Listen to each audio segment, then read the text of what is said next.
आज दूसरी तरफ सवाल पब्लिक का शो पर आपके सवाल और विवेक अग्निहोत्री के जवाब, तमाम उन सवालों के जवाब जो आप पूछना चाहते थे और सुनना चाहते थे। और आज सवाल पब्लिक का है और जवाब देने के लिए मेरे साथ जुड़ रहे हैं विवेक अग्निहोत्री। अब इन्हें आप फिल्म मेकर कहें या पॉलिटिकल एनालिस्ट कहें या बेबाकी से बात करने वाले एक भारतीय शख्स कहें, हमारे साथ जुड़ रहे हैं आज Vivek Agnihotri, the maker of Kashmir files.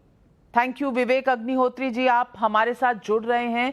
और जब आपसे बात होती है तो शुरू करने का मुद्दा हमेशा आप समझिए कि इत्तेफाक है, कोइंसिडेंस है कि कश्मीर ही बन जाता है। आज ही कश्मीर पर बड़ा बयान आया है और कश्मीर के लीडर जो हैं महबूबा मुफ्ती जैसे, वो कह रहे हैं कि कुछ सरकार ऐसा करने जा रही है कि वोटिंग राइट्स उत्तर प्रदेश और बिहार वालों को कश्मीर में देने की कोशिश हो रही है। तो क्या इस देश में अब 2 पासपोर्ट लगेंगे? आप इस थॉट पर, इस मूव पर और महबूबा मुफ्ती जी के इस बयान पर क्या मानते हैं?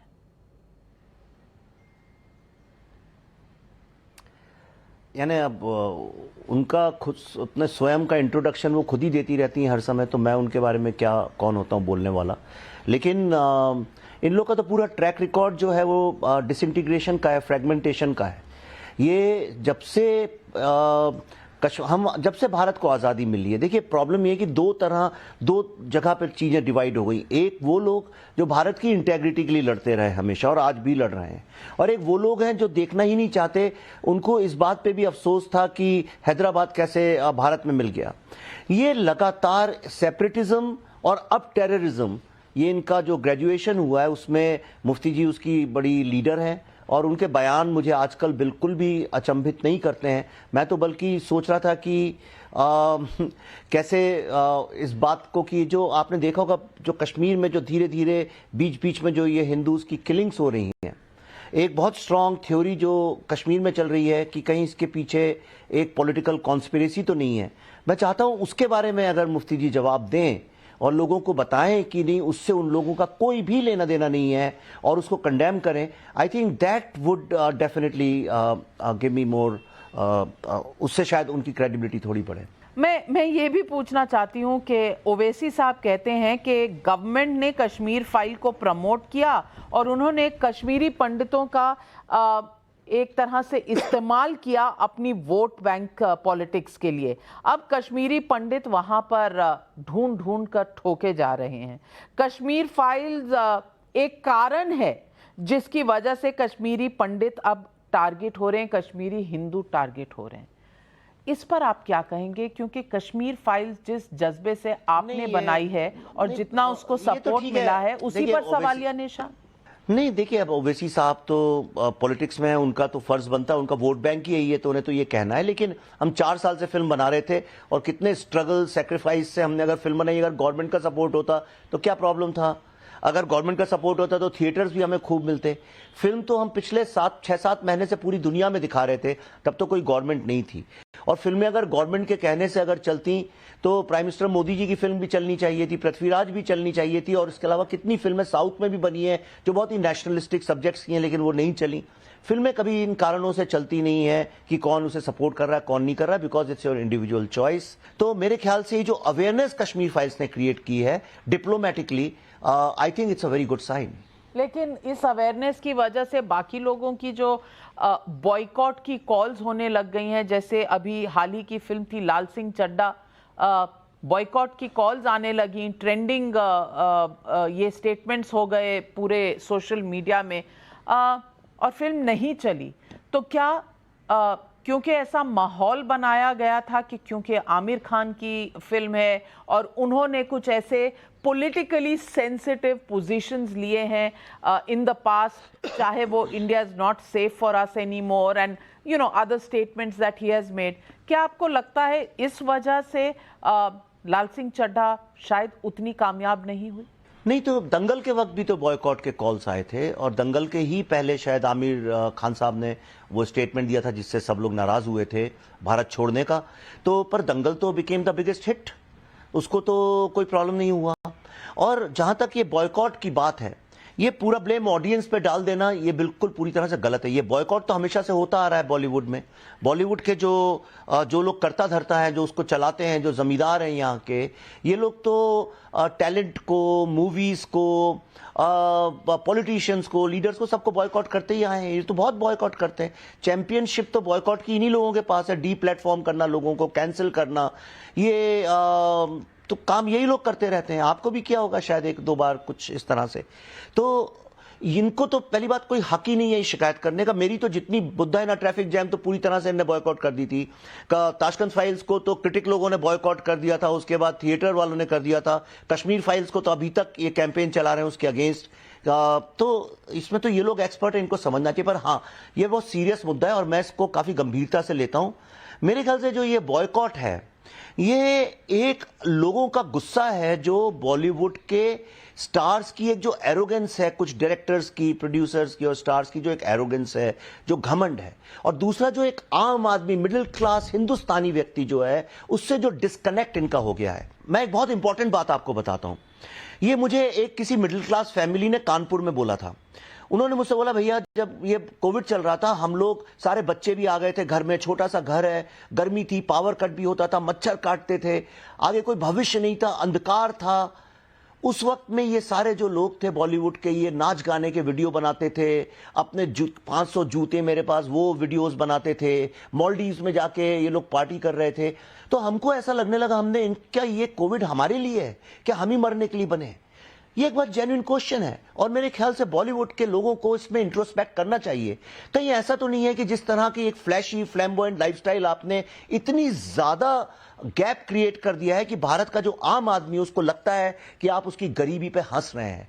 आपने कहा बॉलीवुड के ओनर, जमींदार, किसकी तरफ इशारा है? जो लोग लोगों को प्रभावित करते हैं, जिनको सबसे अधिक पैसा और प्यार भी लोग देते हैं, वो इन्हीं लोगों की मैं बात कर रहा हूं। कोई ऐसी बहुत बड़ी बात नहीं है, सब जानते हैं, 5, 6, 7, 8 नाम है, ज्यादा नहीं है इसमें। तो वो लोग राजा हैं, हम सब लोग तो डरते नहीं। जैसा अमिताभ बच्चन साहब ने एक बार कहा था, मैं नहीं, पहले मैं भी थोड़ा सा घबराता था जब मैं बॉलीवुड का पार्ट था, फिर मैंने एक दिन मेंटली बॉलीवुड से रिजाइन किया, तो अब मैं स्वतंत्र हूं, अब मैं इंडिपेंडेंट फिल्म मेकर हूं, तो मुझे कुछ फर्क नहीं पड़ता है। और मुझे ऐसा भी लगा कि ये सारे लोग हर समय कहते हैं कि हमारी डिसेंट की रिस्पेक्ट करो, और हम डिसेंट कर रहे हैं जब ये मोदी जी को गाली देते हैं या हिंदुओं को कुछ बोलते हैं, कहते हैं चूंकि हिंदूज जो है वो एस्टेब्लिशमेंट है तो हमारी डिसेंट है, इसलिए हम उनसे अगेंस्ट बोल रहे हैं, we are speaking truth to power. मेरा सवाल ये उठता है इन्हीं लोगों से कि बॉलीवुड में जो इतना करप्शन, घोर करप्शन, एक मॉरल मतलब एक टोटल मॉरल डिके जो है, उसके अगेंस्ट कभी कोई आवाज, जो एक्सप्लॉइटेशन है, ऑपरेशन है जो बाकी लोगों का, उसके खिलाफ तो कभी कोई नहीं बोलता। उसके सामने तो सब सरेंडर करके नतमस्तक हो जाते हैं, और बाहर आके दुनिया में जब बोलते हैं कि we are standing against the power, तो आपको लगता है कि भारत का आम आदमी क्या इतना मूर्ख है कि वो इस हिपोक्रेसी को देख नहीं सकता है? तो people have seen through and now people are saying you give us good content, तभी हम देखेंगे। आप हमको अब ये पैकेजिंग कर करके दिवाली रिलीज, ईद रिलीज और इसकी फिल्म और उसकी फिल्म, आप हमको बेवकूफ नहीं बना सकते हैं। This is the verdict. मैं कुछ छुपा छुपू के बात नहीं करना चाहता हूं। सारी लड़ाई की जो जड़ है वो है सीएए से, ये सारी बात चालू होती है। सीएए के वक्त में और जेएनयू के वक्त में भी जब वो कन्हैया केस हुआ था, तब भी इन लोगों ने आम जनता का जो कि सीए के साथ जुड़ी थी उसको क्या क्या नहीं बोला है, किस तरह से उसकी खिल्ली नहीं उड़ाई, मजाक नहीं उड़ाया। और कोई भी जो आदमी या तो हिंदू इंटरेस्ट की बात करता है या मोदी जी को सपोर्ट करता है, उस आदमी को ये लोग पब्लिकली इतना रिडिक्यूल करते हैं कि आप कल्पना नहीं कर सकती हैं इस बात की। और उसमें सिर्फ ये आम आदमी को नहीं करते हैं, ये हर किसी को करते हैं। ये इनका एक फेवरेट स्पोर्ट रहा है। लेकिन जब हिंदू हित की या भारत हित की बात आती है, या जब मोदी जी कोई अच्छा काम करते हैं, जैसे वैक्सीन के बारे में, ये वैक्सीन कैसे हमने क्रिएट की, चूंकि मैं उसमें रिसर्च कर रहा हूं इसलिए मैं थोड़ा सा अथॉरिटी से कह सकता हूं, जिस दिन लोगों को ये कहानी पता चल जाएगी कि ये वैक्सीन वर्ल्ड में फास्टेस्ट टाइम में, कम से कम पैसे में और सबसे ज्यादा इफेक्टिव कैसे बनी और किस तरह से भारत की फोर्सेस, जिनमें कई बॉलीवुड के लोग भी इन्वॉल्व थे, किस तरह से बाहर की वैक्सीन की लॉबिंग इंडिया में करके उसको सैबोटाज कर रहे थे, मैं आप आश्चर्यचकित रह जाएंगी। All credit goes to our scientist number 1 and the leadership of Modi ji. एक शब्द इन लोगों ने नहीं बोला, किसी ने उसकी तारीफ नहीं करी। इनकी ये सब 3-3, 4-4 वैक्सीन लगा के ये लोग अपने घर में शूटिंग कर रहे हैं, आज खुश हैं, पर कभी किसी ने पब्लिकली इस बात को एक्नॉलेज नहीं किया। लेकिन जब वो चिताएं जल रही थी, जब ये क्वेश्चंस उठ रहे थे कि वैक्सीन बनेगी कि नहीं बनेगी, तो हर कोई उसमें कंट्रीब्यूट करके एक वैक्सीन हेजिटेंसी क्रिएट कर रहा था, लोगों के दिमाग में फियर क्रिएट कर रहा था। कई लोगों ने तो इनडायरेक्टली ये भी बोला था कि if the Muslim community doesn't want vaccine then government is nobody to force them to take it. Nobody forced it, Muslim community ने खुद अपने आप लगवाई उसको, क्योंकि सबको जान की चिंता थी। विवेक अग्निहोत्री जी, सवाल सीधा है, क्या ये देश हिंदू मुसलमान में बंटा हुआ था या बांटा जा रहा है? नॉर्थ साउथ में बंटा हुआ है या बांटा जा रहा है? या अब आपके फॉर्मूले से अगर मैं देखूं तो प्रो मोदी और एंटी मोदी बस दो ही मजहब हैं इस देश में। आप क्या समझते हैं, कैसे आज इस देश को लोग डिफाइन कर रहे हैं? नहीं, अब बंटने की बात तो 1947 में सेटल हो गई थी, जब भारत का बंटवारा ही कर दिया गया था हिंदू मुस्लिम के आधार पे। और अगर आप देखें तो जो खिलाफत का मूवमेंट चालू हुआ था 1921 में, मोपला राइट्स हुए, उसके बाद डायरेक्ट एक्शन डे हुआ, वो सिलसिला कभी खत्म ही नहीं हुआ। लगातार भारत के 70 साल का जो इतिहास अगर देखें आप, तो उसमें सिर्फ हिंदू मुस्लिम राइट्स कभी इधर कभी उधर कहीं ना कहीं होते ही रहे। उसका कारण ये था कि हम लोगों ने मुस्लिम्स को अलग तरह से ट्रीट किया, हिंदूज को अलग तरह से ट्रीट किया। अगर माइनॉरिटीज का इशू होता इस देश के अंदर, जैसा लोग कहना चाहते हैं दुनिया में, तो फिर ये तो प्रॉब्लम सिख, जैन, पारसी हर किसी के साथ होता, उन लोग के साथ नहीं है। तो मतलब ये सारा प्रॉब्लम सिर्फ हिंदू और मुस्लिम पे बेस्ड है। मेरा ऐसा पर्सनली मानना है, जब तक इस देश में हमारा कॉन्स्टिट्यूशन और हमारा जो संविधान और जो सिस्टम है, व्यवस्था है, जब तक we will talk in terms of majority and minority between Hindus and Muslims, ये प्रॉब्लम कभी खत्म नहीं होगा। क्योंकि आपने ही एक डिवीजन क्रिएट कर दिया है कि भाई दो अलग तरह के लोग हैं, जबकि ऐसा नहीं है। आम दिनचर्या में तो हम सब एक दूसरे के साथ इंटरेक्ट करते हैं। आई थिंक जहां पे 15 से 18-20 करोड़, आई don't know what's the exact number now, इतनी पॉपुलेशन है, उन सबके लिए एक ही कायदा कानून, सब कुछ एक ही होना चाहिए। ऐसा थोड़ी है कि आप एक को अपीज करें, दूसरे की बैशिंग करें। दूसरा क्या हो गया कि जो सेकुलरिज्म था इस कंट्री में, जिसमें बॉलीवुड ने भी बहुत बड़ा गेम खेला है, सेकुलरिज्म को डिफाइन कर दिया गया Muslim appeasement and Hindu bashing. अब ये हम लोग, हमारी जो जनरेशन थी, मेरे माँ बाप की जो जनरेशन थी, उनने तो टॉलरेट कर लिया, लेकिन आज जो बच्चे ग्लोबली अवेयर हैं, जिनके हाथ में 2-2, 3-3 डिवाइसेस हैं, सोशल मीडिया में एक्टिव हैं, दे आर असर्टिंग देमसेल्व्स। ये बॉयकॉट आपको क्या लगता है ये बड़ी उम्र के लोग कर रहे हैं? तो सारे यंग बच्चे कर रहे हैं, जो इनके फैन थे, आज वही लोग इनको बॉयकॉट कर रहे हैं। Vivek Agnihotri ji, I want to ask you, आप कह रहे हैं कि डिविजन्स नहीं है, तो ये बॉलीवुड वर्सेस साउथ है, this is part of a conversation, इस तरह की बातें चल रही हैं। और अभी आपके कॉलीग हैं फिल्म इंडस्ट्री से, अनुराग कश्यप जी, जिन्होंने कहा है कि इस बार ऑस्कर में एंट्रीज होगी, पर मैं उम्मीद करता हूं आरआरआर जाए ऑस्कर्स में, कश्मीर फाइल्स ना चली जाए। अब उस पर आपने ट्वीट जरूर किया है, पर खुलकर आपने नहीं बोला है। मैं पूछना चाहती हूं, is this also stigmatization, or is this really talking about the quality of a winnable movie at the Oscars? अब मैं व्यक्ति विशेष की बात नहीं करूंगा, लेकिन जब भी कहीं आग लगती है तो मुझे ये तो पता रहता है कि माचिस किसके घर से आई है। तो लेकिन आप मुझे एक बात बताइए कि कोई भी ये विश करे कि कोई फिल्म जाए, जैसे मेरा बड़ा मन है कि रॉकेटरी जाए। करूंगी Vivek Agnihotri, I don't know this new Vivek Agnihotri, जो आज बार बार डिप्लोमेटिकली कह रहा है मैं किसी व्यक्ति विशेष की बात नहीं करूंगा। Navika don't do this, Navika don't do this. No, because Anurag Kashyap please on his name has tweeted, I am asking you a pointed question. तो मैं, ये माचिस की तिल्ली कहां से आई? मैं आपको बताता हूं, मैं ऐसा नहीं, मैं कुछ अवॉइड कर रहा हूं। ये माचिस की तीली बहुत दिनों से एक्चुअली आग जला रही थी, लोगों ने अभी नोटिस किया है। तो मैं आपको बताता हूं मैंने क्यों अनुराग कश्यप के उस पर ट्वीट किया, क्योंकि मैं पैशनेटली फिल्में बनाता हूं अपनी, बहुत हम सेक्रीफाइस भी करते हैं उसके लिए, और उतने ही पैशनेटली मैं अपनी फिल्मों को प्रोटेक्ट भी कर सकता हूं। देखिए, मैं चाहता हूं जैसे रॉकेटरी जाए उसमें, पर इसका मतलब ये थोड़ी है कि मैं ये बोलने लगूं कि दूसरी फिल्म नहीं जानी चाहिए। क्यों नहीं जानी चाहिए? अच्छा, मैं कश्यप साहब से ये जानना चाहता हूं, कश्मीर फाइल्स क्यों नहीं जानना चाहिए? क्या आपको लगता है वो जाएगी तो लोगों को पता चल जाएगा कि हिंदू भी विक्टिम होता है?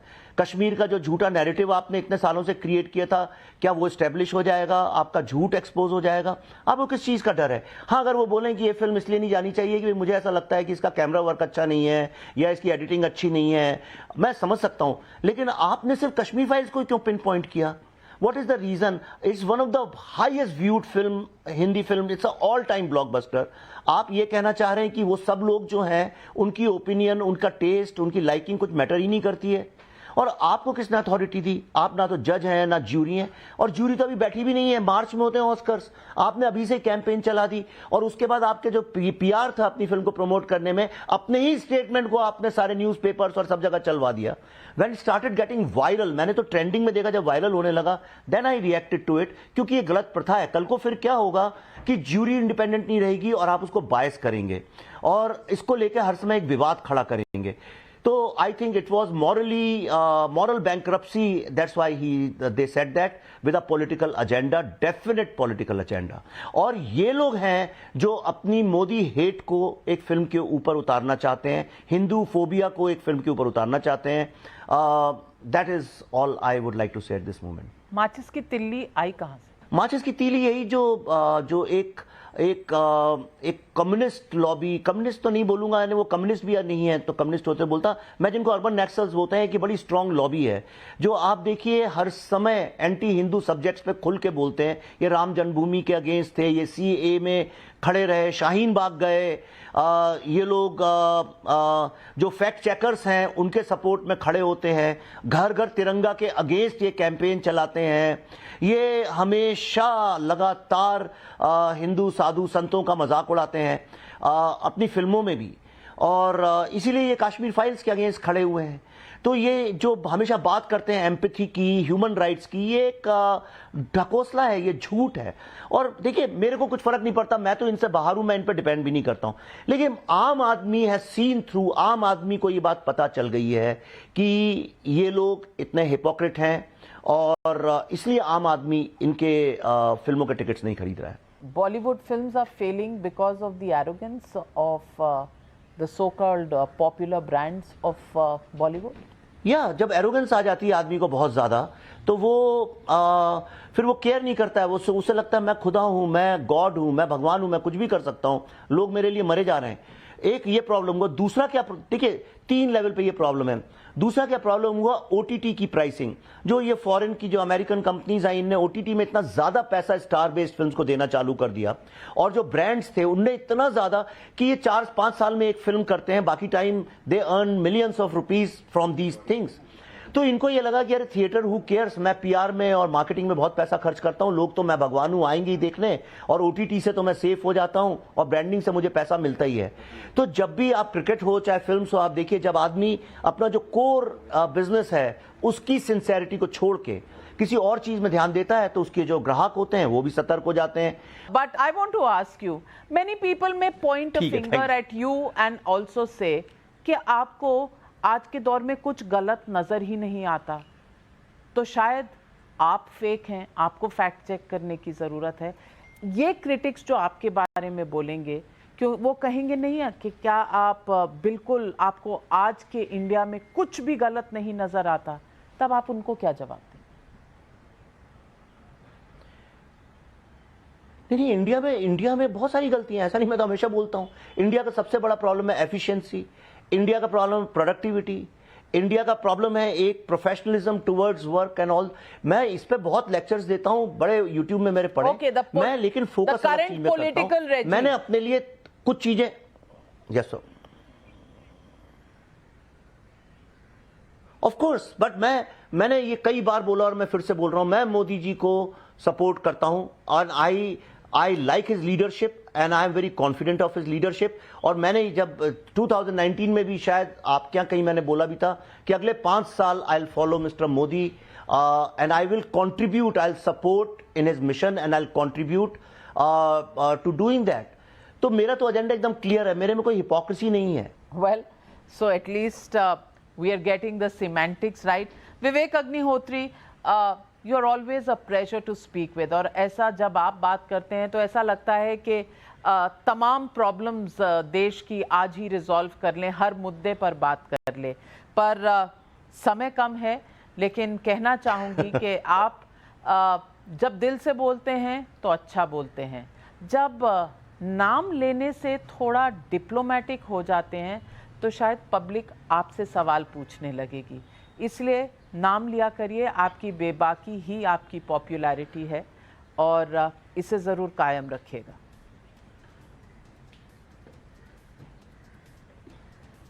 Thank you very much Navika ji, thank you.